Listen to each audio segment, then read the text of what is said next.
عربی لفظ الفندق سے جڑا ہوا ہے۔ یہ صرف الفاظ نہیں، یہ 8 صدیوں پر محیط ایک مشترکہ تہذیب کی زندہ نشانیاں ہیں۔ لیکن تاریخ کا ایک اصول ہمیشہ ایک جیسا رہا ہے، ہر عروج کے بعد زوال آتا ہے۔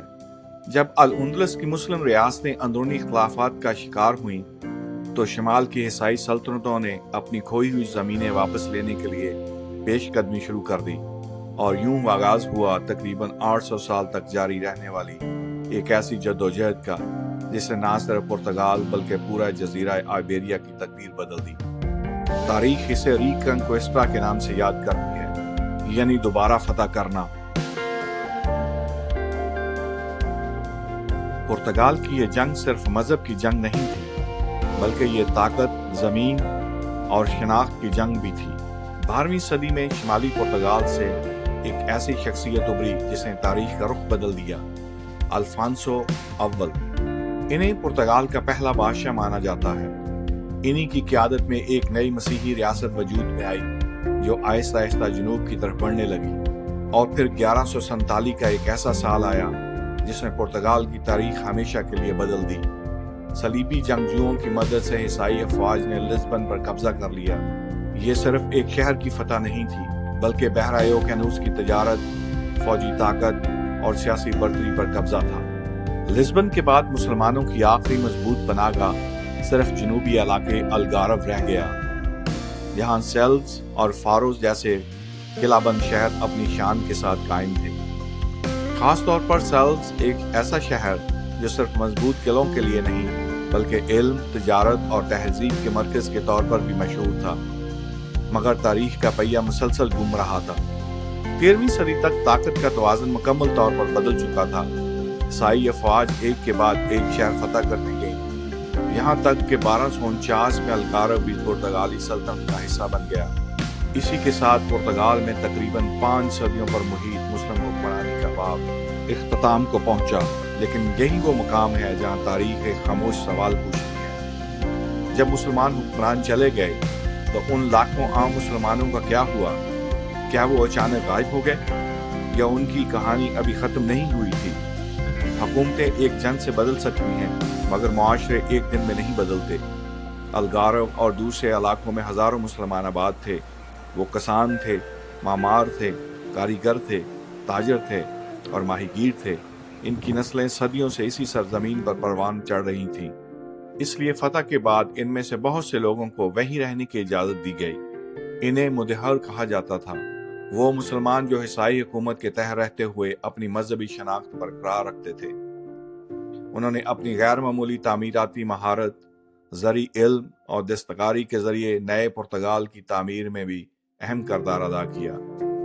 یعنی اگرچہ مسلم حکومت ختم ہو گئی تھی، لیکن مسلمانوں کا علم، ان کی محنت اور ان کی تہذیب ابھی بھی پرتگال کی رگوں میں زندہ تھی۔ جوں جوں پرتگال ایک مضبوط اور متحد کیتھولک ریاست بنتا گیا، مذہبی رواداری کے لیے گنجائش کم ہوتی گئی۔ بادشاہوں کا خواب تھا کہ پورا ملک ایک ہی مذہب، ایک ہی اقتدار اور ایک ہی شناخت کے تحت متحد ہو۔ اور پھر آیا 15ویں صدی کا اختتام۔ کنگ مینوئل اول کے دور میں ایسے قوانین نافذ کیے گئے جنہوں نے مسلمانوں کی زندگی ہمیشہ کے لیے بدل دی۔ بہت سے مسلمانوں کو ملک چھوڑنے، عیسائیت قبول کرنے یا اپنی پرانی شناخت ترک کرنے پر مجبور ہونا پڑا۔ کچھ خاندان شمالی افریقہ ہجرت کر گئے، جبکہ بہت سے لوگوں نے حالات کے تحت عیسائیت قبول کر لی۔ ایسے 9 مسلمان عیسائی جو پہلے مسلمان تھے تاریخ میں مورسکوز کے نام سے جانے گئے۔ وقت گزرتا گیا، نسلیں بدلتی گئیں، زبانیں بدل گئیں، نام بدل گئے، لیکن ان لوگوں کا خون، ان کی روایات، ان کا فن تعمیر، ان کی زراعت اور ان کی ثقافتی چھاپ پرتگالی معاشرے کا حصہ بنتی چلی گئی۔ آج اگرچہ پرتگال میں مسلم حکومت کا کوئی نشان نظر نہیں آتا، مگر اس کی تہذیبی وراثت اب بھی شہروں، الفاظ، کھانوں اور بہت سے پرتگالی خاندانوں کی تاریخ میں زندہ ہے۔ لیکن تاریخ نے ایک اور دلچسپ موڑ لیا۔ صدیوں بعد یہی پرتگال دنیا کے اہم ترین کیتھولک ممالک میں شمار ہونے لگا۔ اس تبدیلی کی سب سے نمایاں علامت فاطمہ کا مقدس مقام ہے۔ 1917 میں پرتگال کے ایک چھوٹے سے گاؤں فاطمہ میں 3 چرواہی بچوں، لوسیا، فرانسسکو اور جسٹینا نے دعویٰ کیا کہ انہوں نے حضرت مریم علیہ السلام کا ظہور دیکھا ہے، جنہوں نے انہیں امن، دعا اور توبہ کا پیغام دیا۔ یہ خبر دیکھتے ہی دیکھتے پورے پرتگال اور پھر پوری کیتھولک دنیا میں پھیل گئی۔ بعد ازاں اسی مقام پر ایک عظیم الشان زیارت گاہ تعمیر کی گئی۔ یہاں آج بھی ہر سال دنیا بھر سے لاکھوں زائرین عبادت اور دعا کے لیے آتے ہیں۔ فاطمہ صرف ایک مذہبی مقام نہیں، یہ اس بات کی علامت بھی ہے کہ صدیوں کے سیاسی اور مذہبی تغیرات کے بعد پرتگال کی شناخت ایک مضبوط کیتھولک قوم کے طور پر کیسے قائم ہوئی، اور جب یہ شناخت مضبوط ہو چکی تب پرتگال نے اپنی نظریں اپنی سرحدوں سے کہیں آگے جما دی۔ اب اس کے جہاز صرف ساحلوں تک محدود نہیں رہنے والے تھے، بلکہ وہ ایسے سمندروں کی طرف روانہ ہونے والے تھے جہاں پہلے کبھی کوئی یورپی طاقت نہیں پہنچی تھی۔ اور پھر پرتگال کی تاریخ میں ایک ایسا باب شروع ہوا جس نے نہ صرف اس ملک بلکہ پوری دنیا کو بدل کر رکھ دیا۔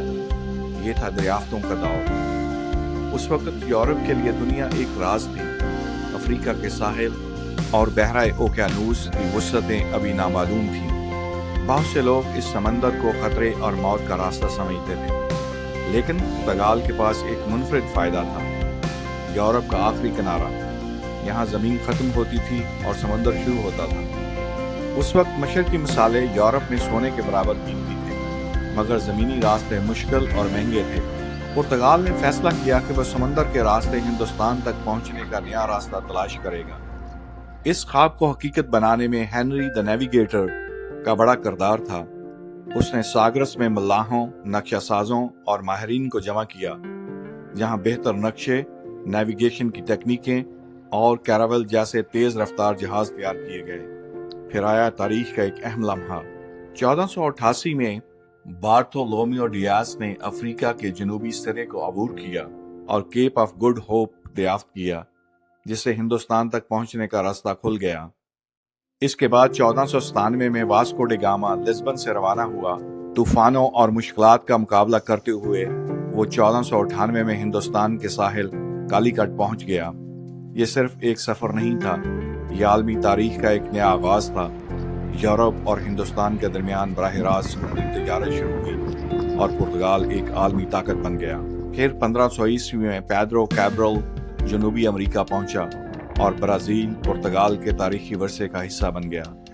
لزبن دولت، تجارت اور طاقت کا مرکز بن گیا، لیکن کوئی بھی سلطنت ہمیشہ عروج پر نہیں رہتی۔ وقت کے ساتھ برطانوی، ڈچ اور فرانسیسی بحری طاقتیں میدان میں آئیں اور پرتگال کی عالمی طاقت آہستہ آہستہ کم ہونے لگی۔ لیکن پرتگال کی اصل خوبصورتی صرف اس کی فتوحات میں نہیں، بلکہ اس کے لوگوں، ان کی روایات، فادو موسیقی، پرانی گلیوں اور صدیوں پرانی کہانیوں میں چھپی ہے۔ فادو صرف موسیقی نہیں بلکہ احساسات کی زبان ہے، محبت، جدائی، امید اور یادوں کا ایسا امتزاج جو سیدھا دل تک پہنچتا ہے۔ کہا جاتا ہے کہ جب پرتگالی ملاح مہینوں بلکہ برسوں کے لیے سمندر میں نکل جاتے تھے تو ساحل پر رہ جانے والے اپنے پیاروں کی یاد میں جو درد بھرے نغمے گاتے تھے وہی آگے چل کر فادو بن گئے۔ فادو کی روح ایک لفظ سدیس میں سمائی ہوئی ہے، یعنی کسی ایسے شخص، وقت یا جگہ کی خوبصورت اداسی جو اب آپ کے پاس نہیں مگر ہمیشہ آپ کے دل میں زندہ رہتی ہے۔ شاید یہی احساس پرتگال کے لوگوں کی سادگی، نرم مزاجی اور مہمان نوازی میں بھی جھلکتا ہے۔ یہی خوبصورتی ان کے فن تعمیر میں بھی نظر آتی ہے۔ پرتگال کی سفید اور نیلی ایزولیہو سٹائلیں صرف سجاوٹ نہیں بلکہ تاریخ کی تصویری کتاب ہیں۔ گھروں، گرجا گھروں اور ریلوے اسٹیشنوں کی دیواروں پر بنی یہ ٹائلیں صدیوں پرانی کہانیاں خاموشی سے سناتی ہیں، اور ان تاریخی گلیوں میں چلتے ہوئے آپ کو تازہ بیکریوں اور سمندر سے آنے والی خوشبو اپنی طرف کھینچ لیتی ہے۔ پرتگالی کھانوں میں سمندر کا رنگ نمایاں ہے، لیکن یہاں کی سب سے مشہور سوغات پیسٹل دی ناٹے ہے۔ یہ ایک خستہ پف پیسٹری ہے جس میں کریمی کسٹرڈ بھرا ہوتا ہے۔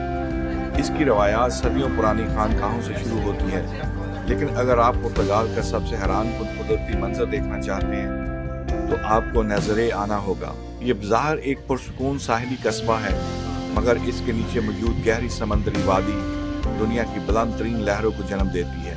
بعض اوقات یہ لہریں 100 فٹ سے بھی زیادہ بلند ہو جاتی ہیں۔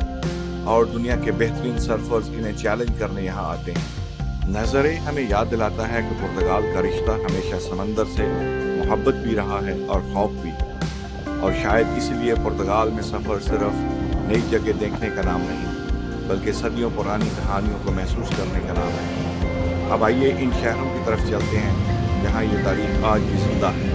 سب سے پہلے چلتے ہیں لزبن۔ اس کی تنگ گلیاں اور پیلی ٹرام اور قدیم محلہ الفاما آج بھی مسلم دور کے شہر الاشبانہ کی یاد تازہ کرتے ہیں۔ پھر شمال کی طرف دریائے ڈورو کے کنارے آباد خوبصورت شہر پورٹو آتا ہے جو اپنے تاریخی پلوں، رنگ برنگے گھروں اور دنیا بھر میں مشہور پورٹ وائن کے لیے جانا جاتا ہے۔ اور اگر پرتگال میں کوئی جگہ حقیقت سے زیادہ خواب لگتی ہے تو وہ ہے سینترا۔ سبز پہاڑوں میں گرا یہ شہر اپنے محلات، باغات اور رنگ برنگے پینا پیلس کی وجہ سے کسی پریوں کی کہانی کا منظر پیش کرتا ہے۔ یہاں یورپ اور اسلامی فن تعمیر ایک ساتھ مل کر پرتگال کے شاندار ماضی کی داستان بیان کرتے ہیں۔ صدیوں کے عروج و زوال، جنگوں اور معاشی مشکلات کے بعد آج کا پرتگال ایک بار پھر یورپ کے کامیاب، محفوظ اور پرامن ممالک میں شمار ہوتا ہے۔ 1986 میں یورپی یونین میں شمولیت کے بعد اس ملک نے تیزی سے ترقی کی۔ نئی سڑکیں، جدید ریل نظام، بہترین تعلیمی ادارے اور مضبوط معیشت نے پرتگال کو ایک نئی پہچان دی۔ آج پرتگال صرف زراعت اور ماہی گیری کا ملک نہیں رہا۔ خاص طور پر لزبن یورپ کے ابھرتے ہوئے ٹیکنالوجی اور سٹارٹ اپ ہب کے طور پر جانا جاتا ہے۔ یہاں ہر سال دنیا بھر سے ہزاروں کاروباری افراد اور سرمایہ کار آتے ہیں۔ لیکن شاید پرتگال کی سب سے بڑی طاقت اس کی معیشت نہیں بلکہ یہاں کا طرز زندگی ہے۔ معتدل موسم، خوبصورت ساحل، کم جرائم، دوستانہ لوگ اور نسبتاً پرسکون زندگی ہر سال لاکھوں سیاحوں اور ہزاروں نئے رہائشیوں کو اپنی طرف کھینچتی ہے۔ یہ ایک دلچسپ حقیقت ہے کہ کبھی پرتگالی ملاح نئی دنیاؤں کی تلاش میں سمندر پار جایا کرتے تھے، اور آج دنیا کے مختلف حصوں، برازیل، افریقہ، ایشیا اور یورپ سے لوگ ایک نئی زندگی کی تلاش میں پرتگال آ رہے ہیں۔ اور اگر کوئی یہاں مستقل رہنا چاہے تو پرتگال اس کے لیے بھی واضح راستہ فراہم کرتا ہے۔ عام طور پر 5 سال قانونی رہائش، بنیادی پرتگالی زبان کا علم، اچھا قانونی ریکارڈ اور دیگر قانونی شرائط پوری کرنے کے بعد شہریت کے لیے درخواست دی جا سکتی ہے۔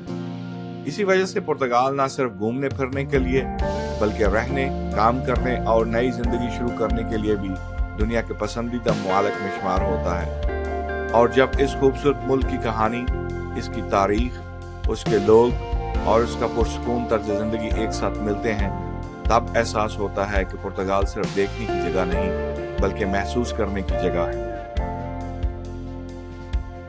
تو دوستو، یہ تھی پرتگال کی کہانی، ایک چھوٹے سے ملک کی ایسی عظیم داستان جس نے چند لکڑی کے جہازوں کے سہارے دنیا کا نقشہ بدل دیا۔